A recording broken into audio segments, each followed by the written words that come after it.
Hello friends, welcome to SSC coaching centre. दोस्तों, आज का वीडियो बहुत ही लाजवाब होने वाला है। देखिए, हम जितने भी प्रश्न कराते हैं सभी प्रश्न इंपॉर्टेंट होते हैं। ऐसा कोई प्रश्न नहीं होता जो परीक्षा के एग्ज़ाम के पॉइंट ऑफ व्यू से सही ना हो।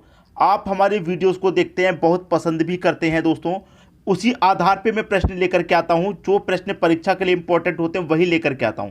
तो पूरा वीडियो देखिएगा। चलिए स्टार्ट करते हैं।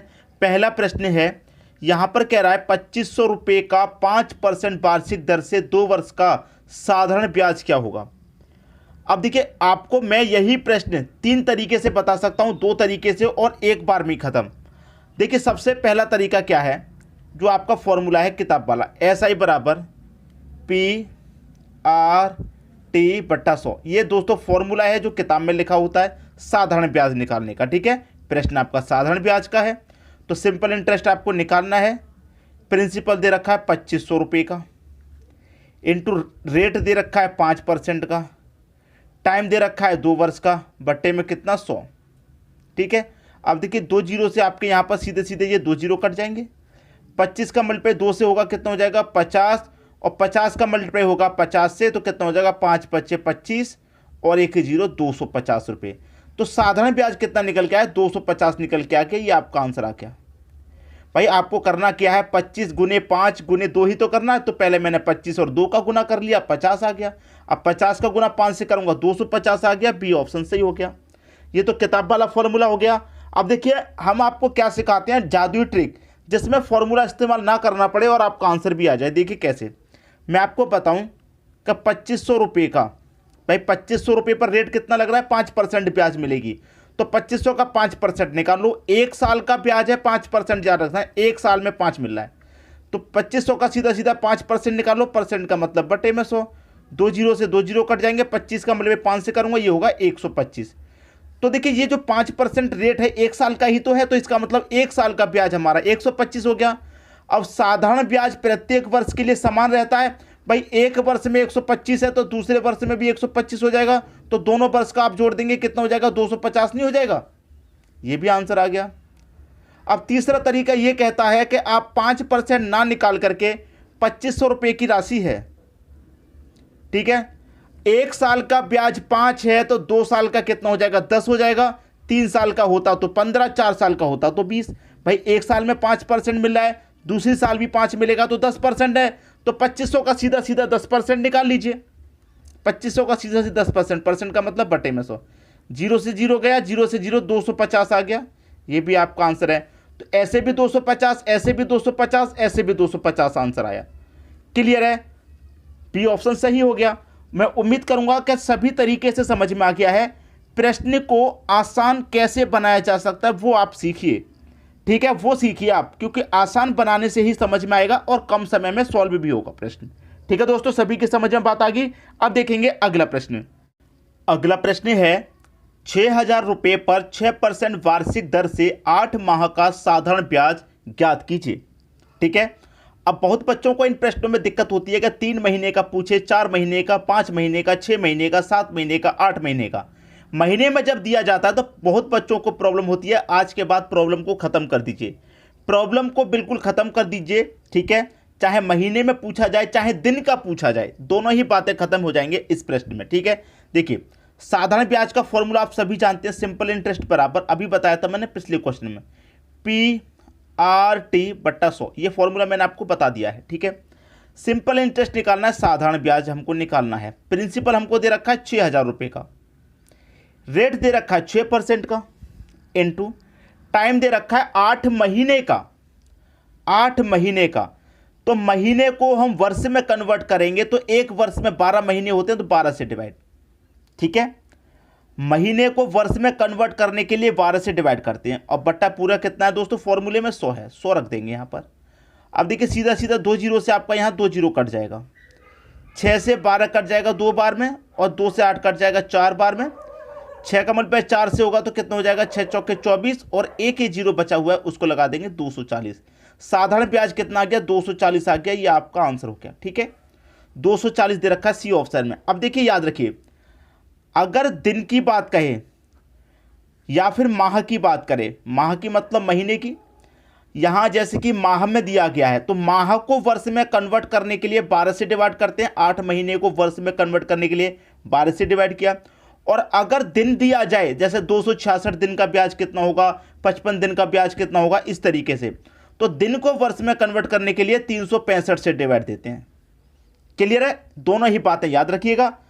इन बातों को याद रखेंगे, प्रश्न का आंसर इसी तरीके से निकल के आ जाएगा, जो हमारा फॉर्मूला है इसी तरीके से।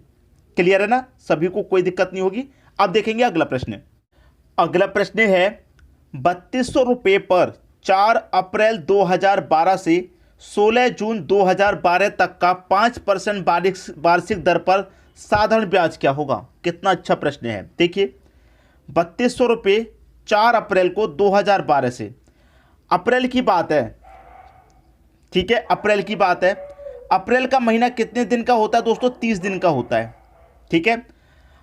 4 अप्रैल को पैसे लिए हैं किसी से भी 3200 रुपये, या मान लीजिए 4 अप्रैल को बैंक में जमा कर दिए 3200 रुपये, ठीक है। उसके बाद हमें ब्याज चाहिए 5% की दर से 16 तारीख तक का। वर्ष आपका समान है 2012, तो 4 अप्रैल से लेकर के 4 अप्रैल को पैसे हमने मान लीजिए बैंक में जमा कर दिए 5% की दर से, तो 16 जून तक उस पर कितना ब्याज मिलेगा ये बताना है। तो देखिए जिस दिन को पैसे आपने जमा किए हैं उस दिन का कोई ब्याज नहीं होता, उससे अगले दिन से ब्याज लगता है। जैसे 4 तारीख को आपने पैसे लिए तो 5 तारीख से आपका ब्याज लगेगा, ठीक है, इस तरीके से। तो अप्रैल के महीने में 30 दिन होते हैं और 30 में से 4 दिन हटा दीजिए, क्योंकि 4 तारीख को पैसे उधार लिए तो 4 दिन का तो कोई ब्याज लगेगा नहीं। तो 30 में से 4 गया, बचे 26 दिन, 26 दिन का ब्याज लगेगा।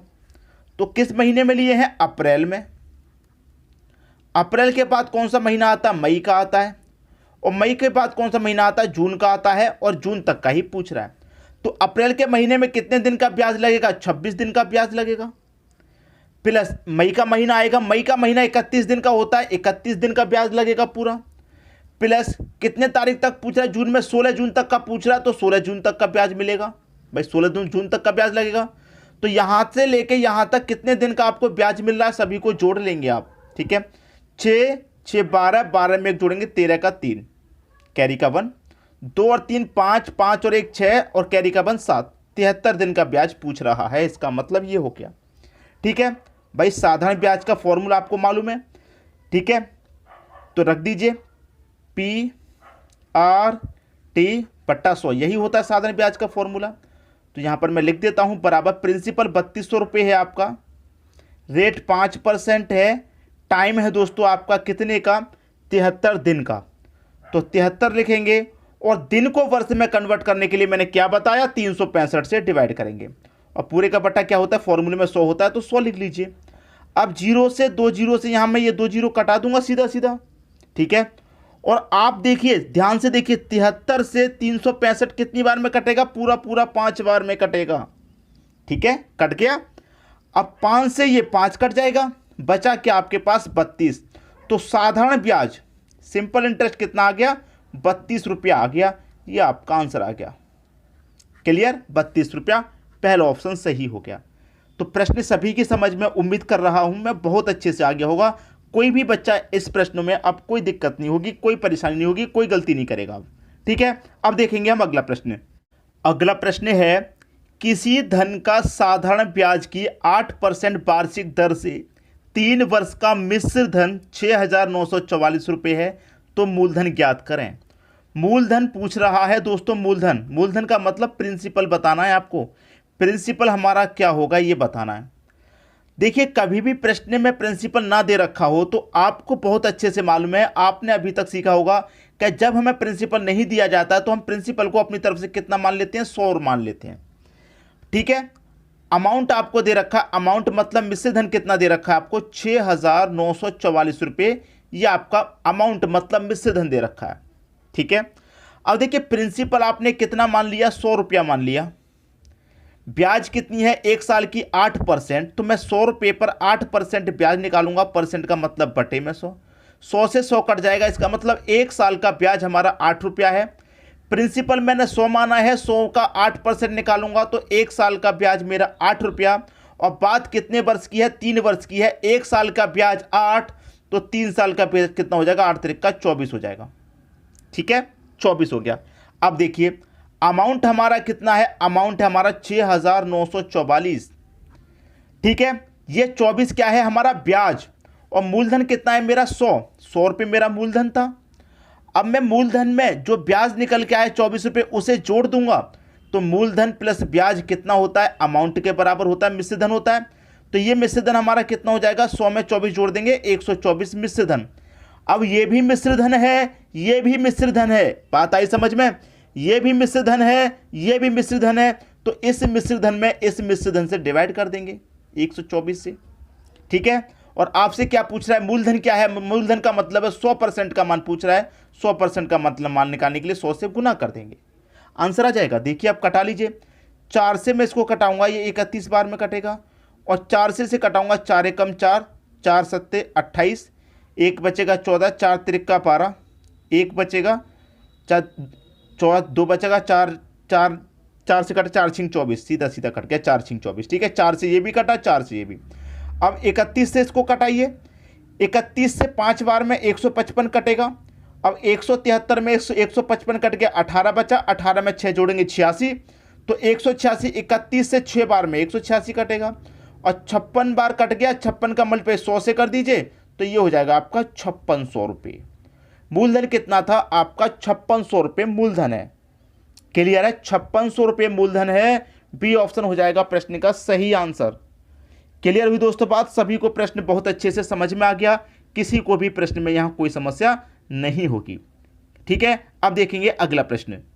अगला प्रश्न है, कोई धनराशि साधारण ब्याज पर 3 वर्ष में 1016 रुपये।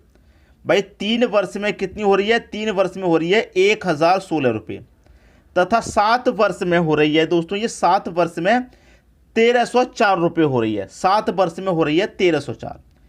कितने वर्ष में, 7 वर्ष में हो रही है ये 1304 रुपये। ठीक है, 1304 रुपये 7 वर्ष में हो जाती है, तो वो राशि क्या है।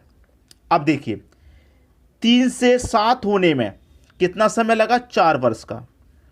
ठीक है, और 1016 से 1304 होने में कितनी राशि बढ़ी दोस्तों, भाई 1016 से 1304 होने में कितनी राशि बढ़ रही है, 288 रुपये बढ़ रहे हैं। तो 4 साल में कितने बढ़े हैं, 288 रुपये ब्याज के बढ़े हैं। भाई 4 साल में 288 बढ़ पा रहे हैं, तो 1 साल में कितने बढ़े होंगे, 4 से इसमें डिवाइड कर दीजिए, 4 से 28, 4 दूने का 8। 1 साल में 72 रुपये का ब्याज लग रहा है, 1 साल में 72 का, 1 साल में 72 हो गया ब्याज, तो 3 साल में राशि हमारी 1016 हुई है, तो इसका मतलब 1016 में क्या हो रहा है, 3 साल का ब्याज भी शामिल है। जब 1 वर्ष में 72 रुपये ब्याज है, तो 3 वर्ष में कितनी होगी, 3 का 72 से मल्टीप्लाई कर दो, 3 दूने का 6, 3 सत्ते 21। ठीक है, 3 वर्ष का ब्याज 216 है। अब हमारे पास ये क्या है, 3 वर्ष का मिश्र धन 1016 रुपये 3 वर्ष में हो गए, जिसमें ब्याज भी शामिल है। तो 1016 में से मैं ब्याज को घटा दूंगा, ब्याज कितना है 216, ब्याज को घटा दूंगा, मिश्र धन में से ब्याज घटेगा, मूलधन बचेगा, और मूलधन ही पूछ रहा है, राशि पूछ रहा है, तो 6 में से 6 जाएगा 0, 1 में से 1 जाएगा 0, 10 में से 8 2 जाएगा तो 8। 800 रुपये आपके प्रश्न का आंसर है, मूलधन है 800 रुपये। पहला ऑप्शन सही हो गया। ठीक है दोस्तों, बात सभी की समझ में आ गई। अब देखेंगे अगला प्रश्न। अगला प्रश्न है, 2 संख्याओं का अनुपात 4:5 है। ये पहली संख्या, ये दूसरी संख्या, 4:5 है।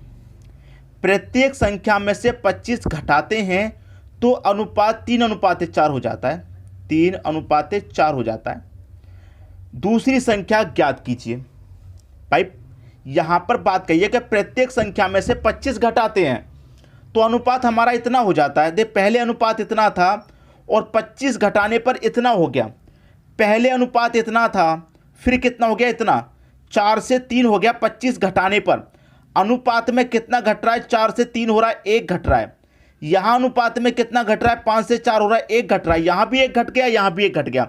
अनुपात में 1 घट रहा है, लेकिन संख्या में कितना घट रहा है, 25। तो 1 बराबर कितना हो गया, 25 हो गया। ठीक है, पूछ रहा है 1 बराबर कितना, 25। तो आपसे पूछ रहा है यहां पर क्या दूसरी संख्या ज्ञात कीजिए। भाई ये दूसरी संख्या ही तो है हमारी, तो 25 का मल्टीप्लाई मैं 5 से कर दूंगा तो कितना हो जाएगा, 125। दूसरी संख्या हमारी 125 है और पहली संख्या हमारी कितनी है, 25 चौके 100 है। ठीक है, दोनों संख्याएं पूछी थी, दोनों संख्याओं का अनुपात हमारा इतना है, संख्याएं पूछी है, संख्याओं का अनुपात दे रखा है, निकाल देंगे आप आंसर 125 सही हो गया। ठीक है, क्लियर है दोस्तों सभी को प्रश्न? मैं उम्मीद करूंगा किसी को कोई समस्या प्रश्न में नहीं होगी, सभी को प्रश्न बहुत अच्छे समझ में आ गया होगा। ठीक है दोस्तों, वीडियो देखने के लिए आपका बहुत बहुत धन्यवाद।